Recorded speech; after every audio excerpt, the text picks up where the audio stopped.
Did we even start a Stone Cow one? Yeah, I guess we we're did. starting. Well, do we? Yeah. Are you sure? Yeah. Fine. My name, actually, No, I don't think we did. We didn't. All right, 3, 2, 1.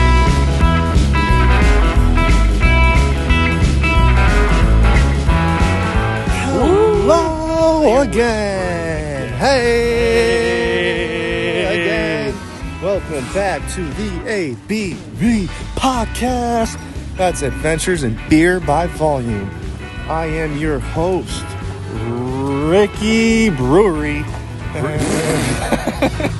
Okay. With me is my good friend, my co-host, the all-powerful Brew. I am the powerful one.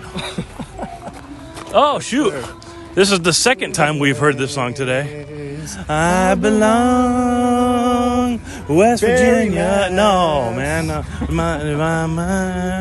All right. Here we are at Stone Cow. Oh, you can smell it. You can smell it. The stones and the cows. You can smell it all. This what is a beautiful awesome. day. This The is sun crazy. is starting to set Oh. in this pretty little town here. I in love this. rural Massachusetts. All right. Let's What are we wait. getting into? We're getting into beer. Let's get into some beer. All right, here we go. We go right into the Sounds thirsty. side door here to their tap room, underneath the big logging, hay stacking equipment that looks like it's going to kill us. No, I don't. No. You don't like that? No. All right, well, let's get some beer. That's coming down Let's one day get on some- somebody's head. Final destination? Yeah. Yeah. Oh. See, look, even they're friggin', this is what I was trying to figure out. It's a toss-up between Cows Out Milk Stout and Rolling the Hay as to which one is their flagship. Oh, really? So I'm going to have to get both. Ooh, we got something going on over there. I'm probably going to get 8 cans, yo. Really? A lot of new stuff in there. I don't do the seltzies, but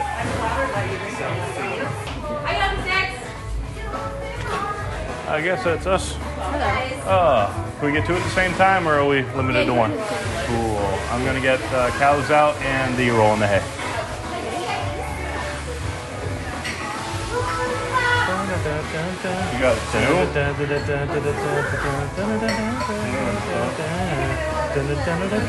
We still care. Can you tell me how we still care? Here, let's say it, Ricky. I don't know this song. You don't know Bebop? I know the chorus. That's what I told you to sing. Bop. With the top and top of do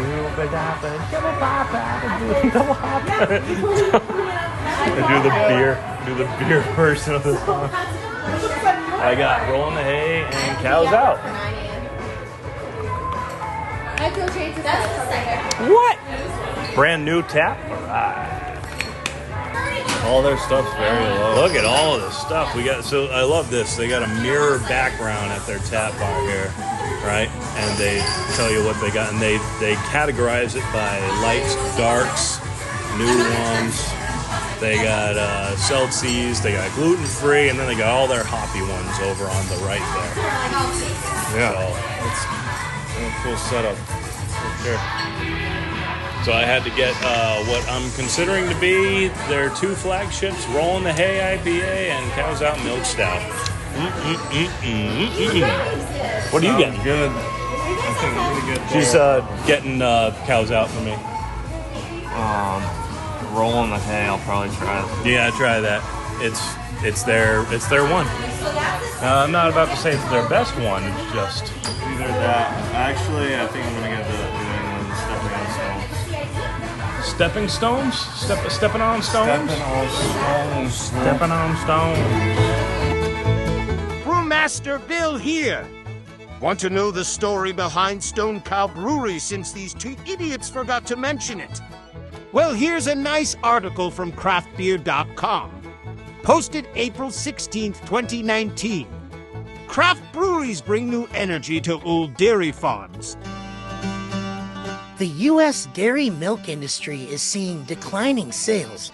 So what do you do if you're a dairy farmer who's trying to maintain that way of life? If you're Sean DuBois and his wife Molly Stevens DuBois, you open a brewery. About 10 years ago, Sean and Molly fell hard for the craft beer scene. It started as a hobby until they learned that the large animal veterinarian who works for them brews beer. The vet invited the DuBois to sample the brew with her, and they were hooked. In 2016, the couple introduced the community in Barre, Massachusetts to Stone Cow Brewing. Although the couple were craft beer fans and longed to be part of the Northeastern independent beer scene, there was an underlying motive: rescuing their dairy farm. At every brewery tour we took, they talked about the great relationship they had with dairy farms to get rid of spent grains. Although we had always bought spent grains from breweries to feed our herd, not until we saw other breweries did we realize that we could be a one-stop shop for brewing beer and using the grain for our cows. We believe we're the only working dairy farm that's also a brewery. And it's not just him and his wife, but also other members of his wife's family who run the farm. It's the largest pasture-raised dairy farm in Massachusetts. There are 200 cows in their herd, 100 of them which are milked. The dairy industry has slumped so much, he says, that it's tough to break even. Most years they lose money. The family sought new ways to generate income, starting with a farm stand to sell their products, including maple syrup, vegetables, and ice cream. They also opened up a seasonal barbecue restaurant. We opened the brewery so that we could continue milking cows, as we love our way of life. It's become so popular they recently expanded to serve lunch in addition to dinner. Then came the brewery. They've sourced all beer ingredients locally, including blueberries and hand-forged dandelions and nettles for a beer called Spring Sting. They also grow hops and host a hop-picking party in late August. That beer, Can't Stop Wet Hop IPA, is released a few weeks later and people come from other states to sample it. Since opening, Stone Cow has expanded from 8 to 42 employees. The brewery has become not just a beer destination, but a family one too. There is a sledding hill in the winter, a playground for warmer months, and ice cream all the time. This brewery has saved the dairy farm. The brewing has paid off.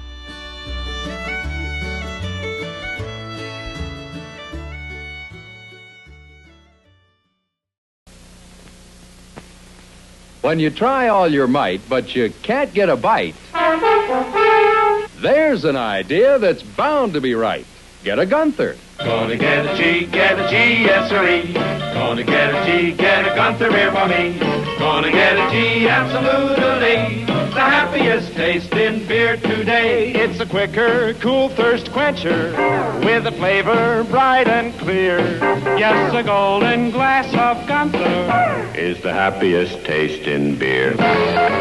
Yes, sir, the happiest taste in beer today. Golden Gunther. Always agrees with your taste. Always so refreshing. Gee, what it does for your thirst. Feels so good. There's no other beer quite like it at any price. Gonna get a Gunther, gonna have a little fun, sir. The happiest taste in beer today. Give me a G. Gunther.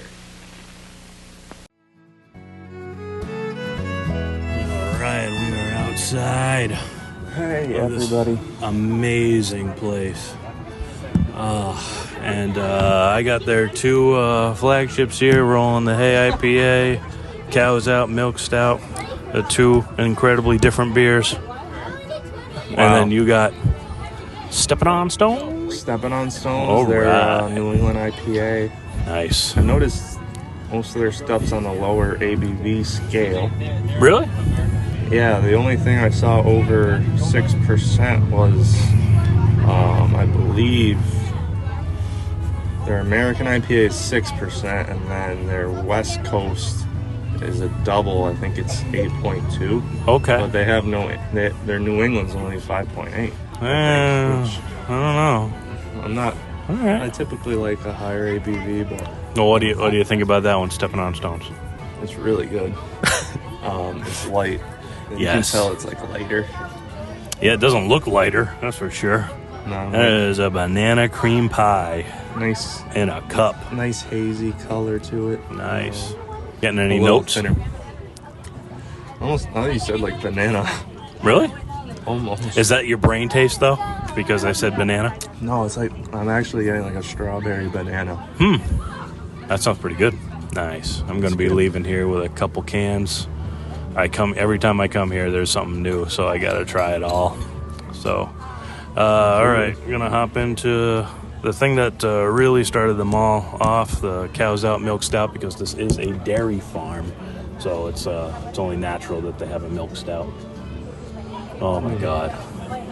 And as far as stouts go, And in the day with consider a stout almost like a dessert beer. you could, Dessert like. but I got one more to go. Oh, okay. Yeah, You're gonna do. I'm just going to do the stout first because Okay, I'm okay. dumb. Very smooth, creamy,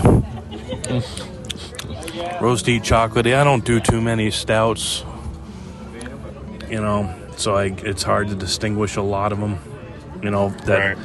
I wish I wouldn't say that like chocolate in every single stout that I have, but really good, really, really smooth. Oh. It does fill you up. Yeah, and that I kind of feel guilty about the stout stuff too, because it's like the stouts that I really enjoy are always like the ones that have like all those weird flavors in it. I shouldn't say weird, just like stuff that doesn't make it taste like a stout anymore. It tastes like a dessert beer, like marshmallow. Yeah, like when I Peanut said butter, that stuff about the strawberry chocolate donuts Yeah. from Holy Donut Lone Pine. Yeah. Yeah. It's delicious, absolutely. But at the same time, I think you should have some kind of respect for the original stouts. Ones that aren't trying to entice you with stuff they're not supposed to be. I guess. Right. Who's to say if there aren't supposed to be them? But I don't know. This smell on the nose and a little bit on the back end of the taste is like fresh pineapple, like juice on this one too. This is really nice. This is like, I would consider this borderline a session compared to all the other most of the New Englands you'll find. What was the ABV on? I think it was 5.8. 5.8. How is that a session? For me, it is. Anything below a 5 is a session. Well, when you're used to drinking like 8%ers. Nah, I don't You think build it has up a anything little- to do with what you're used to. Well, it's You all still got it's to all- call it. No, but I just mean on the personal Right. scale for me. This is my session. Yes. Well, what if you were like a raging alcoholic that drinks like a freaking bottle of vodka every day? I'll have the my session. What is that, sir? It's a Like triple 12, IPA. 12 or above? The triple IPA at 12%. Yeah. I'm good. This is delicious. I love this. Awesome view. They grow their own hops over there. You want to go check out the hops? They do have a hop. Huh? They do have quite a setup over Yeah, there. it's not many. I don't know if they obviously get the majority of their hops from somewhere else. Actually, there's an event. I shouldn't even say an event. There's a day, I think, in the fall or coming up in September when they actually cut down all of their hop vines and they bring them over to the pergola area over here. I said pergola, but it's not pergola. Stop dropping your phone all the time. That's my first drop. What's the little covered patio area over here? Pavilion? Pavilion. There we go. And they get out these serving trays, like big catering trays. Yeah. And if you fill up a tray with picked hops, fresh picked hops, they'll give you a beer, or maybe 2 trays. Really? Yeah. And I wanted to do that last year, but I was the only one that showed up, so I felt like a weirdo. Because everybody else was like, there was 4 people at a table just having a fun time, and I would just be like the one guy at his own table. I need my 1 beer for free. That was weird. But it's definitely a fun thing, so I might bring some people next time. They do host a lot of events here, and we got a big event coming up, the Fields and Forest Forever Music Fest, which I mentioned on our first podcast. That is going to be a big thing. It's all in a charity to raise funds to protect lands in Barrie or around, to protect them from getting developed by a bunch of stupid developers. This is farmland out here. It's rural, and people love it, so we got to leave them alone. Nice. Right? I love that. And Can't develop everything. no, And we're going to have nothing peaceful to go to. they also host the Spartan race here. I don't know if you noticed pulling in, there's all these black trailers out in the parking lot there. Did you see them? Yeah. That's all equipment for the giant obstacle race, the Spartan race. There's another one too. I can't remember what it was called. It started with an S. Yeah, because you know what that is? No. Big giant. You ever heard of like a mud run? Yeah. So it's kind of like that. Tough Mudder. Yeah, exactly. It's just another version of that. And they go everywhere, all through the fields there. Really? Yeah, there's a big wall over there somewhere, and they dig a big pit, fill it with mud. It's crazy. The owner, Molly and Sean, they're really big into that stuff. Oh, yeah. So that's pretty cool because they host that every year, at least one of those events. But it's also just for the family. Like just a couple years ago, they built up this little playground for the kids out front here, or out back here. They've always had that teepee over there that you're seeing. It's just awesome. Just insane. And Carter and Stevens has always been here. Carter and Stevens is the dairy farm. Yep. So they make their own ice cream, which is the best in Massachusetts, if you ask me. And I'll fight you if you disagree. I don't think I've had their ice cream yet. I might have to do that. You are in for a treat. You are in for... Is that how it goes? I don't know. Okay. What's that supposed to be from? Cheering. Oh, the cheer. Yeah. Yep. It's hard ice cream, right? Yes. Okay. So another interesting note about this, I forget, 2011 maybe? This barn right here, well, not this one, but the barn that was here burned down. Really?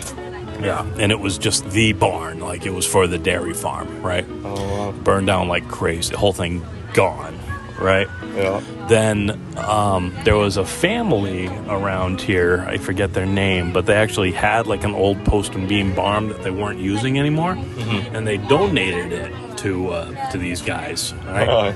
Now, it was good to have the barn back, but it wasn't enough to, like, you know, do much of a business, really, right? I mean, they're still a dairy farm and everything like that, but I mean, no.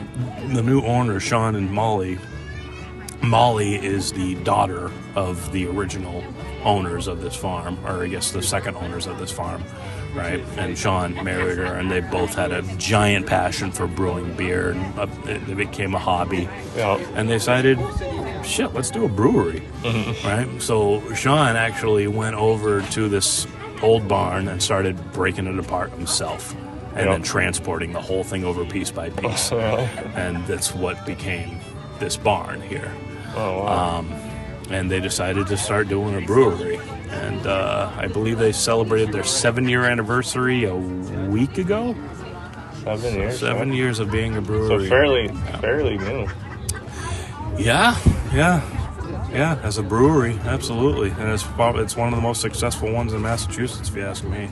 They got a little animal farm over there. They got llamas, emus, goats, sheep, you know, all kinds of stuff for the kids to see. They got a skeleton of a cow over there, too. You want to go see that before you go, because that's fun. They have a cow made out of stone out front. They have a stone cow. What else? I know I'm missing something else here. Oh, yeah. So, just a few years ago, actually, instead of putting, like, the old regular weather vane on top of this new barn here, they were actually gifted a phoenix weather vane. So if you go back out front, we take a look at the thing up there. It's this copper, bronze, gold phoenix as it rose from the flame. It's so cool. Yeah, you'll see it. Did someone like custom make that for them? Yeah, it's really good looking too. Yeah, really good job. Wow. So I just love this place. Yeah, this is probably my They favorite really have brewery. a romantic story about this place, honestly. Yeah. Which adds, stuff like that really adds to it. What else is funny about? I mean, the barbecue freaking stuff too. Like they got their own custom-made smoker that's like out of this old giant oil tank, vertical. Yeah, they started as just with the barbecue, right? No, they started as I thought they had the bar. I read that they had. Could be wrong. That they had the barbecue like even before they were brewing. Yeah, well, no, I guess it kind of came at the same time. I want to say that was 2014. It wasn't what it is now, though. It was just like, we'll do a couple of smoked things if you happen to be in the area, just stuff like that.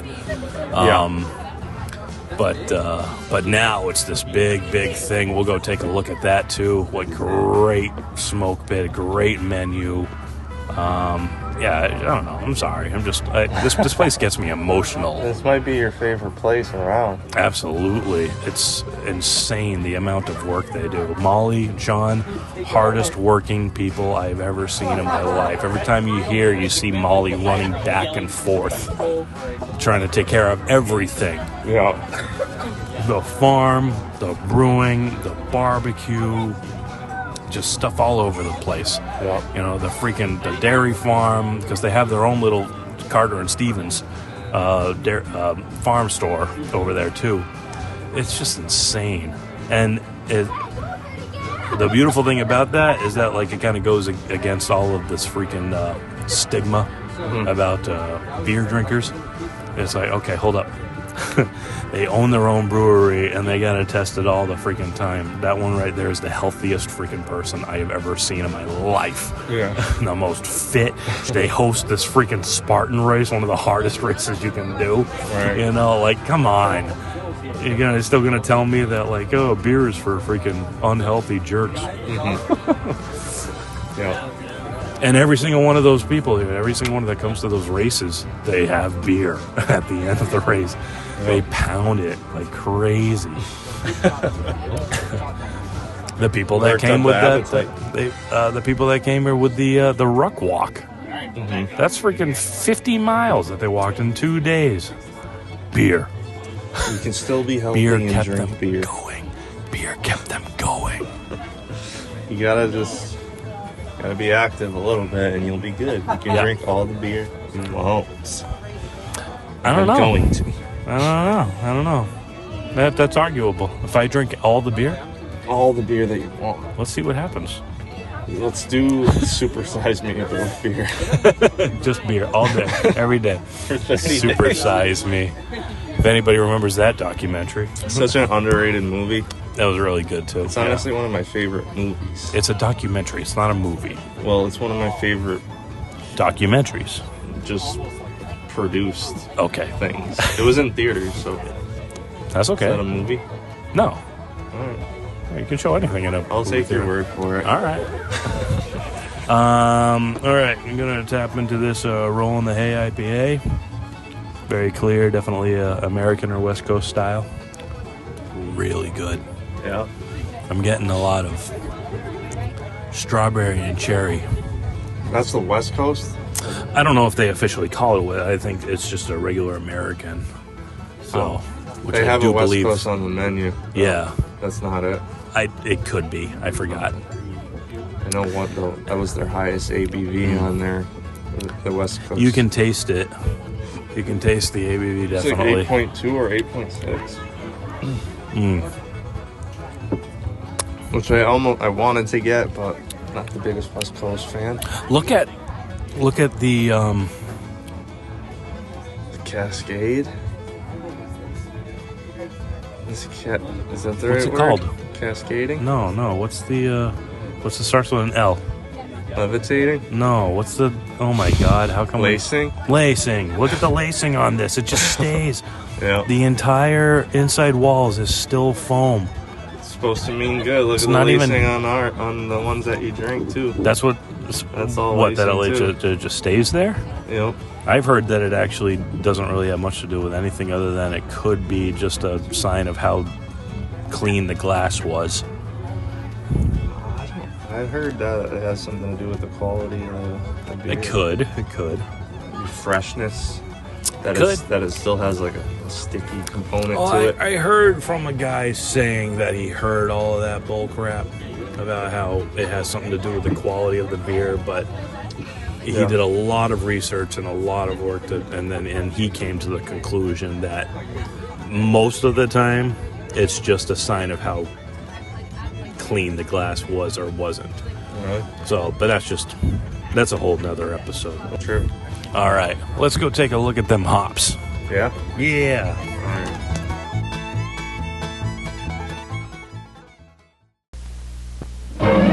Who is the ale man? Who can he be?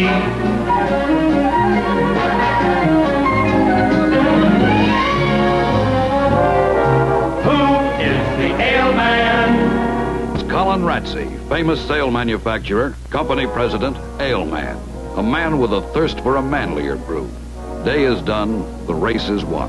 Now hear this, all hands on deck for enjoyment. And that could only mean ale, Ballantine ale.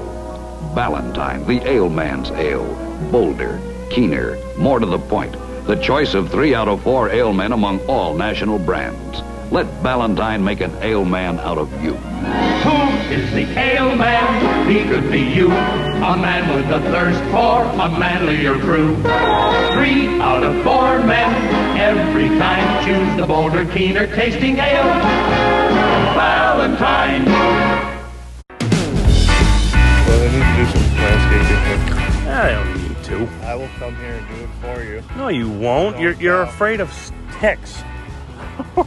I will do it everybody should be afraid of sex. But I love ticks.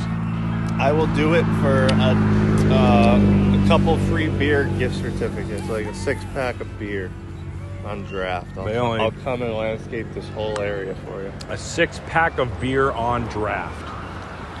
6 drafts. Is that better? And put them in packs. No. Pour them into a glass and put it into a 6-pack. Yeah. Okay. No, like when I come here, I have tokens for a beer. Right. What if they don't need it? They do need it. They don't need it. They'll come down here. They come down here and they cut the rope from the top and the bottom and the vine. Boom.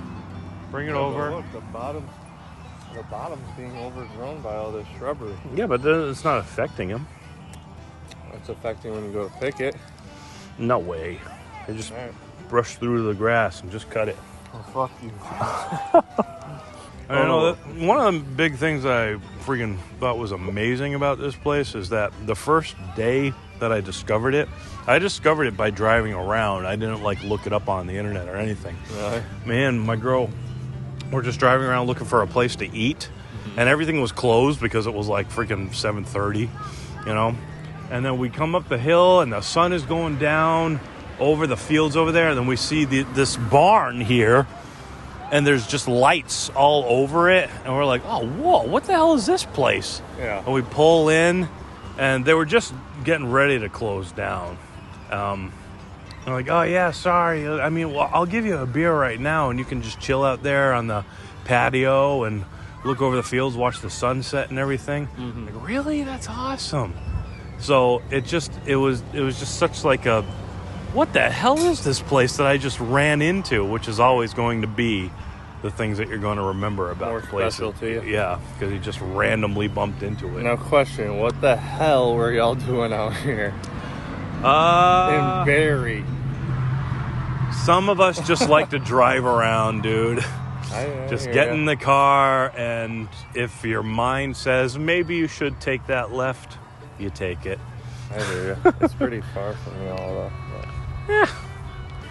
Oh, I guess that wraps up our day here. What a magical day. I had fun. Good time. And as always, check their Facebook page all the time. They're posting stuff every single day. But all the stuff that they got coming up too, they got the harvest festivals, the fall, winter, and spring market, I think. There's just vendors all over the place, all local people. Just good stuff. Definitely a great place. You want to take a trip, day trip one day, you can come out here, and a couple other different spots in the area too that aren't too far. Absolutely. Yeah, Take a day out of I gotta say, I know that nobody really talks about Stone Cow too much because they don't distribute inside the stores. But if you're a New England traveler, like I'm seeing a lot of people are, and you're just looking for places, and you're familiar with a beer because you picked it up in the store from wherever you are and you really enjoyed it, that's awesome. But this is a must. This is more of a must than anywhere else in Massachusetts. Give or take. Treehouse, skip it. Treehouse hater. I'm not a hater. I just don't like how much you like it. I just don't like how much you like I it. love their beer. That's What can fine. I say? But I just don't like it. Well, this is your favorite place. Yeah? I'm not. You don't see me hating on it. But you like They it. don't distribute either. You have to come here to get it. Yeah? That was one of your knocks on Treehouse. No, it wasn't. When did I ever say that? No, you're like, I don't know. I never said that. Don't be putting words in my mouth, you freaking treehouse guy. I feel like you did. That's treehouse people for you. You said that you don't like people. You hate it, so in any way that you could put it down, you do. I don't know. I don't remember exactly what you said. Whatever. Look, cool bus. All right, Ricky. Ricky Brewery today. Ricky Brewery. It was nice meeting you. It's always good to meet you. Stone Cow Brewery for the win. I'm going to hang out here for a while because I love it here. Are you really? I'm going to camp out here. Yeah. Yeah. You don't work in the morning? Hell no. No? No. Really? I don't have work in the morning. What's your schedule? I'm second shifter, bitch. Really? What time do you go in? Second shift. I don't know what that is. 2. Oh, that's nice. It's nice. Thank you. But then you have to work the whole day. When do you get out at night? Yeah. Like 10 at night? Yeah. I go to bed pretty much the same time I would. It's awesome. How late do you stay up? Midnight. New Noon. midnight. Noon? The next No, day? the new midnight. The new midnight. That's what I said. Alright. All right, sir. I got a Thank hour you. drive home. And you do too. Me too. But- Love it. Alright, man. Good chilling. Thank you for the memories, Thanks for the numbers. and we will see you next time. We'll see you next time on the ABV podcast. Bum, bum, bum. More adventures coming soon. All right. All right, brother. And thank you to Brewmaster Billy. Brewmaster Bill, thank you so much. He's the man.